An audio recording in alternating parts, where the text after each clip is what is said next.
چنانچہ اللہ رب العزت نے قرآن مجید میں دو انبیاء کے واقعات بیان فرمائے. ان کا مقصد کوئی کہانی سنانا نہیں تھا کہ جیسے ہم بچے کو سلانے کے لیے کوئی فرضی کہانی سنا دیتے ہیں، بلکہ ان کا مقصد سبق دینا تھا. ایک کہانی سنائی سیدنا موسیٰ علیہ السلام کی کہ اللہ رب العزت نے ان سے پوچھا وما تلک بیمینک یا موسیٰ، اے موسیٰ علیہ السلام آپ کے دائیں ہاتھ میں کیا ہے؟ قال ہی عصائی، عرض کیا اے اللہ یہ میرا عصا ہے، اتوکأ علیہا وافش بہا علی غنمی ولی فیہا مآرب اخری، ٹیک لگاتا ہوں، بکریاں چراتا ہوں، بڑے میرے اس میں فائدے ہیں. فرمایا القھا یا موسیٰ، اتنے فائدے جو گنوا رہے ہیں اس عصا کے تو ذرا زمین پہ ڈالیے. جب زمین پہ ڈالا فإذا ہی حیۃ تسعی، دوڑنے والا پائتھن اژدہا بن گیا. جب اژدہا کو دیکھا تو موسیٰ علیہ السلام گھبرائے. فأوجس فی نفسہ خیفۃ موسیٰ، موسیٰ علیہ السلام نے اپنے دل میں ایک خوف فیل کیا اس کا. قلنا، فرمایا ہم نے کہا خذھا ولا تخف، اس کو پکڑ لیجئے ڈریے نہیں، سنعیدھا سیرتھا الاولی، ہم اسے دوبارہ پہلے والی سیرت اچھی عطا کر دیں گے. چنانچہ موسیٰ علیہ السلام نے پکڑا، وہ عصا بن گیا.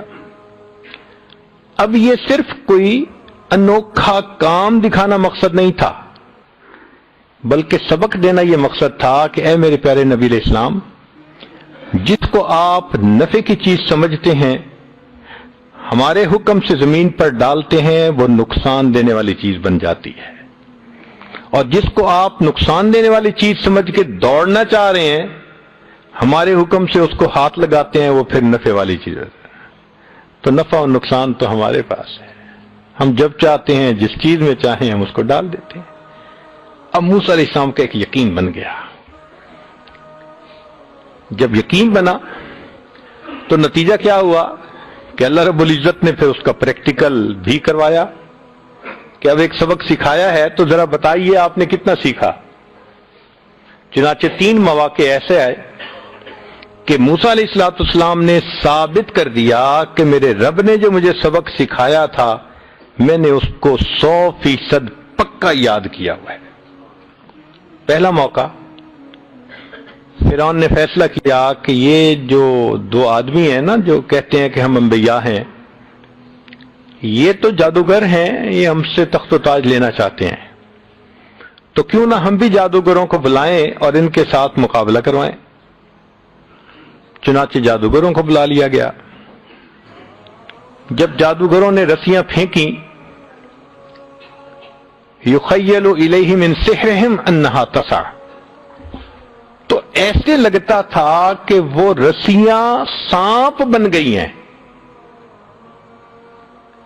اب ایسی صورتحال میں اگر عقل سے کوئی پوچھے کیا کرنا چاہیے، عقل کہے گی تم اکیلے ہو، سانپوں میں گھرے ہوئے ہو، تمہارے پاس صرف عصا ہے، ڈنڈا ہے، اس کو مضبوطی سے پکڑنا، جو سانپ تمہارے پاس آئے اس کو ڈنڈے سے سر کچل دینا، تمہارے بچنے کا ایک ہی طریقہ ہے. لیکن موسیٰ علیہ السلام کو حکم کیا ہو رہا ہے؟ اللہ فرما رہے ہیں اے میرے پیارے موسیٰ علیہ السلام اس عصا کو زمین پر ڈال دیجئے. عقل چیختی ہے، چلاتی ہے، شور مچاتی ہے کہ امید کی آخری کرن بھی ختم ہو جائے گی، لیکن موسیٰ علیہ السلام نے وہ نہیں کیا جو نظر دیکھ رہی تھی، وہ کیا جو حکم تھا، چونکہ سبق پڑھ چکے تھے. جیسے ہی نیچے ڈالا اللہ نے اس کو اژدہا بنا دیا اور اس نے ان تمام سانپوں کو کھا لیا. اللہ نے موسیٰ علیہ السلام کو کامیاب فرما دیا. دوسری مثال، سیدنا موسیٰ علیہ السلام اپنی قوم کو لے کر دریائے نیل کے کنارے پہنچے اور چاہتے ہیں کہ دریائے نیل کو عبور کر لیں، کراس کریں. اتنے میں پیچھے فرعون بھی اپنے لاؤ لشکر کو لے کے آ گیا.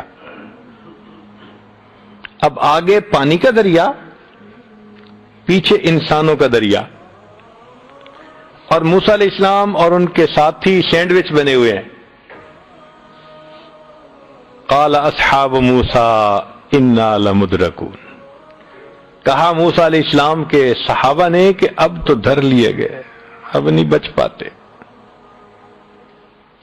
موسیٰ علیہ السلام کی ایک یقین بھری آواز اٹھی، کلا ہرگز نہیں، ان معی ربی سیہدین، میرا رب میرے ساتھ ہے، وہ ضرور میری رہنمائی فرمائے گا. یقین بنا ہوا تھا نا. اب ایسی صورتحال میں عقل سے پوچھیں کیا کرنا چاہیے؟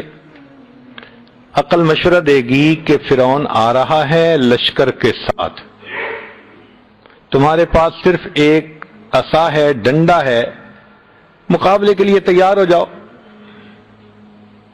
خوب ڈٹ کے مقابلہ کرو. شکست و فتح نصیبوں سے ہے ولے اے میر، مقابلہ تو دل ناتواں نے خوب کیا. لیکن جب موسیٰ علیہ السلام اللہ کی طرف متوجہ ہوتے ہیں، رب کریم کی طرف سے حکم آتا ہے ان اضرب بعصاک البحر، پانی پہ عصا ماریے.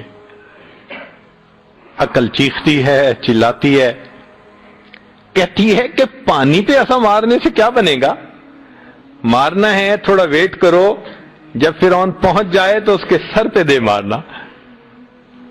مگر حضرت موسیٰ علیہ السلام نے وہ کیا جو انہوں نے اوپر سے پیغام پایا. نتیجہ یہ ہوا کہ اللہ رب العزت نے 12 راستے بنا دیے اور بنی اسرائیل اس میں سے آرام سے پار ہو گئے. اللہ نے ان کو محفوظ فرما دیا. پھر ایک تیسرا موقع آتا ہے، بنی اسرائیل وادی تیہ میں ہے، پینے کو پانی نہیں، جینے کو پانی نہیں، تو قوم آ گئی، حضرت پانی نہیں ہے، کیسے جیئیں گے، کہاں سے پانی پیئیں گے. عقل سے بندہ سوچے کہ کیا کرنا چاہیے. عقل کہتی ہے کہ ایک ڈنڈا ہی تو ہاتھ میں ہے. اب یہ کریں کہ آپ آہستہ آہستہ زمین کو کھودیں،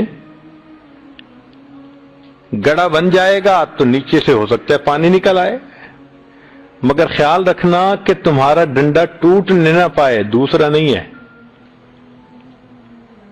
اللہ رب العزت سے جب موسیٰ علیہ السلام پوچھتے ہیں کہ اللہ کیا کرنا چاہیے، فرمایا ان اضرب بعصاک الحجر، پتھر پہ مارے.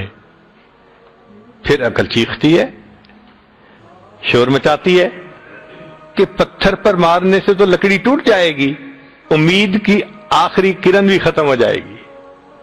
مگر سیدنا موسیٰ علیہ السلام نے سبق پڑھا تھا، یاد تھا، انہوں نے وہی کیا جو رب کا حکم. نتیجہ کیا ہوا کہ پتھر میں سے چشمے جاری ہوئے اور اللہ نے بنی اسرائیل کو پانی عطا فرما دیا. تو موسیٰ علیہ السلام کا واقعہ بتا کر پھر آگے جو اللہ نے 3 مثالیں دیں تو ان کا مقصد یہ تھا کہ جو ہماری ذات پر یقین کرتا ہے، دیکھو ہم کس طرح قدم قدم پہ اس کو کامیاب فرماتے ہیں.